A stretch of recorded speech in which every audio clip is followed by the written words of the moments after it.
Rory? Hello guys, how are you? Not bad. Have you had the review? Yeah, we had the review, yes. Today. Today, yeah. How did it go? What was the focus? What can you tell us? Was probably, well, not probably, it was revolved around a lot of execution and decision making going forward and probably brewing a few missed opportunities. We felt as though we had a lot of the game sort of not under our control, but we had a lot of chances. We had a lot of forward half and time in forward half, and we won contested possession and clearances, and gave ourselves some shots going inside 50. But it was just a matter of actually either executing our shots at goal or looking for a better pass option or use the hands around the contest. So it probably would have been pretty evident to see live as well. So was there a reason? I know it's never that simple. It's always easy from sitting in the cheap seats, but was there a reason that a lot of players rushed their work and just didn't seem to lift their eyes? No, I don't know. I think it's a pretty hard one to put your finger on, to be honest. I don't know if it was the pressure of the game or, credit to Geelong as well. They did have some good pressure around the footy and forced us to make a few mistakes, and a lot of their goals and scores came off some of our fumbles and some of the ball spilling out of stoppage. So a little bit of that, but at the same time, as I said, there's probably some pretty blatant ones that we made a few mistakes on, and against a team like that, you need to take your opportunities. Yeah, there were some terrible mistakes. My assessment was the Cats had a better connection as a team. Ball movement was better. They denied you the corridor. But we called the game from up behind the southern goals this time, so you get a very different perspective. I thought the Crows failed to be creative from the back half. They failed to switch the ball when there were a lot of opportunities and just came a little bit predictable. Yeah, I think you're spot on, Kim. I think, a lot of the time, especially last year, we were a bit more daring with our ball movement and shifted off the line, as you said, and sort of made it up as we went a little bit. And for whatever reason, we proceeded to kick it down the line a lot more than we usually would. And against a team like Geelong that set up so well defensively, we sort of played into their hands a lot and didn't test them as much as we'd like to. And on top of that, when we actually did get our chances at a stoppage or we did win the contest, then that last connection forward, as we go into the 50 or 60 or 70 out, we did make a few wrong decisions there, and it cost us some pretty easy shots at goal. Before the season got underway, I think it was before round one, Jordan Dawson said that the team would be more defensive-minded this year. That scared me a little bit. Has there been an overcorrection? We asked Matthew Nix and he said, no, you'll still be an attacking side. But are you more defensive? No, I don't think that's the case. I think we're just a bit, I don't really know what the word was. We're just a bit cautious with our ball movement. And hesitant would be the word, hesitant. Yeah, I think that was probably it. And I don't know if that was because of the perceived pressure from the start of the game from Geelong or as the game went on, it was, a tight contest that we sort of not shut down in that area, but, we did see times we were actually able to cut up through them with our ball movement. And so it was just a bit of a balancing act, and we probably balanced it the wrong way on the weekend. Rory, everyone's talking about Tom Stewart and the 150th game milestone that turned into his party. We've heard Matthew Nix say there was a plan A and a plan B, but it wasn't executed. What did you get wrong? Yeah, what was plan B? He didn't say. Plan B was probably not let him touch it at all, and that didn't work either. So we definitely let him have too much space, and we started peds on him, and that wasn't working too much. But then some of our structures ahead of the ball allowed him to drop off, and our ball movement as well was probably another one that didn't help him at all, because he was able to read the play, and we sort of fed into his positioning behind the ball. And as you said, Kim, we need to actually take the ball off the line and make him uncomfortable in terms of where he was set up. And when you do that, he can't really get set. So, it was probably a mix of things, and it was not executed well at all.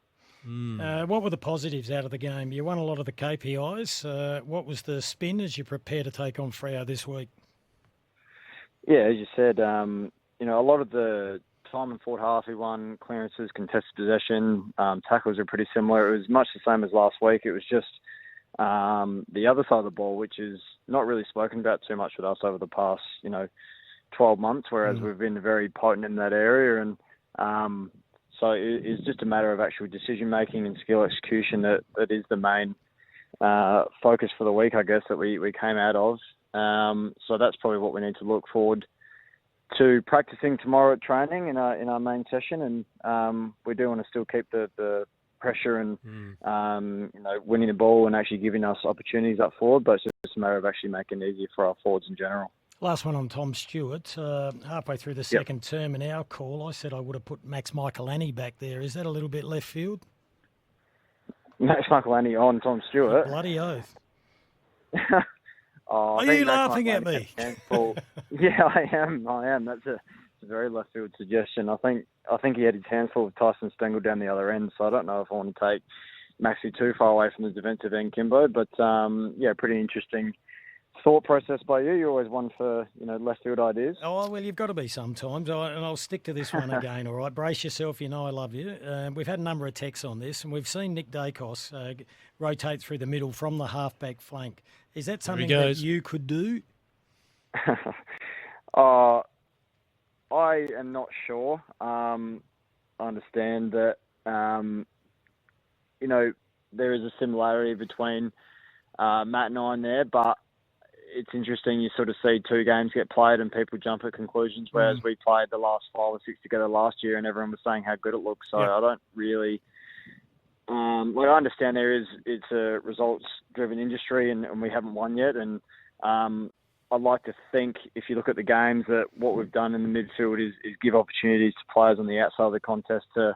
I'm not shifting blame or anything, or this is not anything about the actual results of the game, but I've sort of spoken about the area of RFI for us, and it might be me stepping out for a few more if there is anything. I did that in round 1 a few more times, and that's that rotation of mids that we can get through the half-forward flank. And on the weekend it was a bit more set. We wanted to sort of get the contest done around the the stoppages and the clearance work, which I think we did, and Rob gave us a good look. So there may be a few things to tinker with, and that's probably me being a bit more flexible, and they can possibly look at that this week. Yeah, Lairdy, don't for a minute think that I don't think you're one of the gun midfielders in the competition. You're a clearance king. There's no question of that. I just think that there's a lack of experience in the defence for Adelaide at the moment. You've got Brodie Smith that's on the wrong leg. He's out of form. We'll talk about that in a second. And I just think what you do for the back line would be enormous for the team. But it does not mean for a second that I don't think you're one of the best midfielders in the game.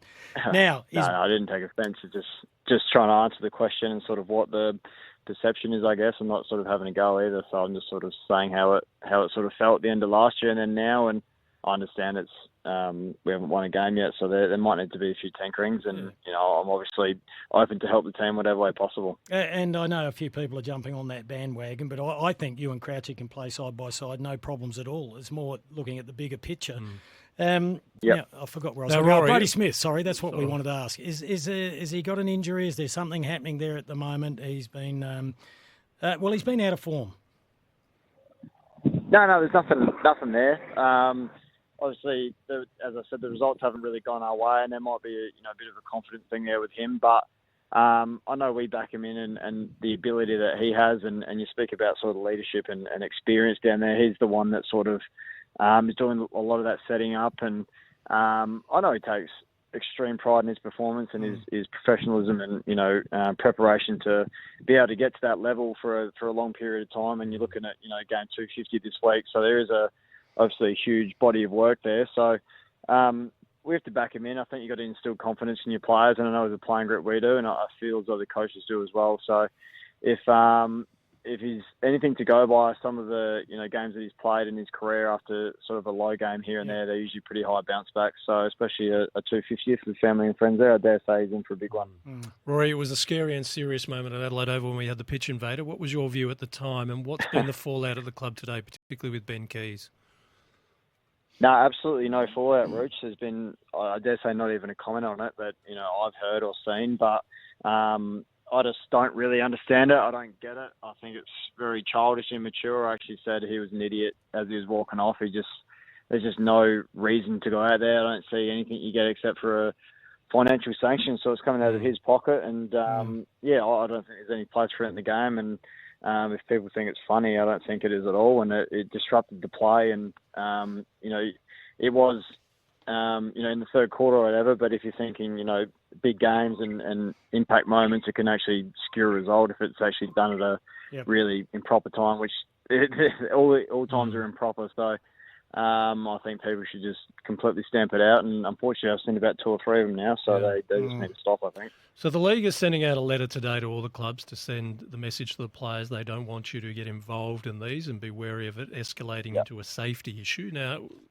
how's that played out? Has that been mentioned today at your reviews, or is that to come later? No, nothing, unless it's been spoken to the guys personally. I think the fact that he was just sort of standing there and he was sort of like flashing his phone away, I think he just held him because he thought that the security officer would be right there next to him, like chasing him after and just get it done quicker, whereas he sort of ran a few rings around the security guys for a little bit, which stalled the game a little bit. So obviously I don't think you'd want your players to go and hold them in case they do have anything on them or they push them or kick them, whatever it is. So a bit of a fine line, but in the end I think, Keezy's just main thing was just to stop it so we could actually get on with playing footy.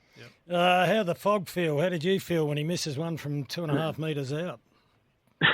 Best kick. So you can kick him from 55 metres on an angle, and then he misses it from the goal square. It's obviously a bit deflating. You're sort of ready to walk back to the middle, but I've had a few howlers, but I think you look back at that and go, gee, that was an absolute stinker. Coaches have got a bit of work to do this week. There's a few decisions to make. Caleb Sarong is on fire at the moment. We know how good Brayshaw is. It's a big job. It all happens in the engine room. Was there any talk, because we'll know once the game starts, of Keezy going to Sarong? We actually haven't moved on to Freo yet. We've got the main day tomorrow, so we'll actually look into what they do and some of their key personnel. And I dare say Caleb will be a topic there. He's on absolute fire, as you said, and started the season really well. But in general, their whole midfield's actually started really well. Luke Jackson's given them a really good first look, but at the same time, Rob's actually in some great nick as well. He gave us a lot of looks on the weekend, and we actually, as I said before, we got our hands on it as first possession. So, big task. We've got a really strong midfield, but we think we do as well. How was Tex at the end of the game? Obviously disappointed, but he looked a bit gassed towards the end. That's his first big hit out. Yeah, first big hit out, and it was a big week for him. Obviously with the back and the injury and the emotional side of it as well. So, and it still looks like he's electrifying when the ball's in his area. So, I think it would have been gash. The first one, Friday night against a really strong team in Geelong. So, I think he'll be a lot better for it this week. And, as I said, he still actually had an impact on the game. And Chris Burgess looked like he was going to have a huge impact. Missed that one he should have kicked. It happens to everyone, but that would have given him 3. But he some good signs. Yeah, I think he gets to the right spots, and he's usually a dead-eye dick when he actually kicks it for goal, and he's got a great kicking motion and kicking action, and had his opportunities, and I think he sort of presents and gives us a contest up forward. So bit easier for him this week in the conditions where it was compared to round 1, so you can sort of see the mould that he gives us and the position he sort of throws for us down there in the forward line. So, Rory, the point that I can't get away from is we know that every team wants to improve, and every team starts the year saying their pre-seasons have been better, so everyone's on the improved path. But when you've lost to 2 teams that rank lower than you last year, do you now feel there's even more work that needs to be done? Maybe you haven't hit the amount of improvement that you thought you should have had?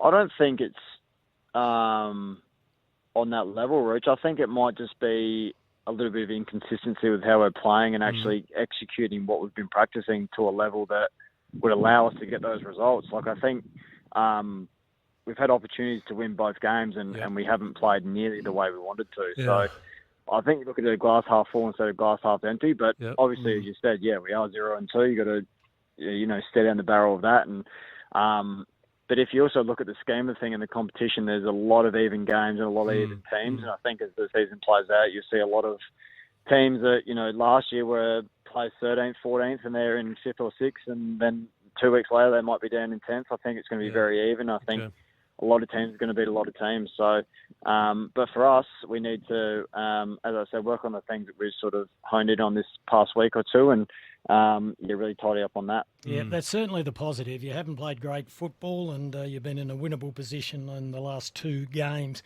It doesn't get easier. Freo, Melbourne, Carlton coming up. Lairdy, we wish you all the best. This is going to be huge, this game. Friday night, Good Friday football. So the eyes of the nation will be on you.